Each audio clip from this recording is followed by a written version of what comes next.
બનાસકાંઠા જિલ્લાને અડીને આવેલા રાજસ્થાનના એકમાત્ર હિલ સ્ટેશન તેમજ ગુજરાતના લોકોની પહેલી પસંદગી તરીકે ઓળખાતા માઉન્ટ આબુમાં લઘુત્તમ તાપમાનમાં ઉતાર ચઢાવ થઈ રહ્યો છે. જોકે ઠંડીનો ચમકારો યથાવત રહેતા લોકો ગુલાબી ઠંડીનો અનુભવ કરી રહ્યા છે. માઉન્ટ આબુમાં ગત રોજ -1 ડિગ્રી તાપમાન નોંધાયું હતું અને બરફ જામ્યો હતો.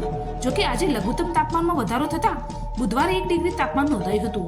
માઉન્ટ આબુમાં શિયાળાની ગુલાબી ઠંડીની મજા માણવા સહેલાણીઓ ઉમટી રહ્યા છે અને ગુલાબી ઠંડીને લઈ સહેલાણીઓ શું કહી રહ્યા છે આવો જાણીએ.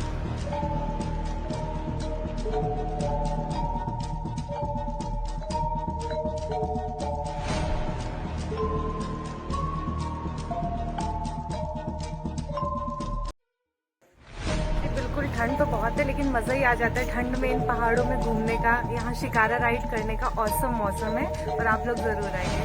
कहना चाहूँगा कि यहाँ के मौसम ठंडा ज़रूर है पर यहाँ घूमने का अलग ही मज़ा है.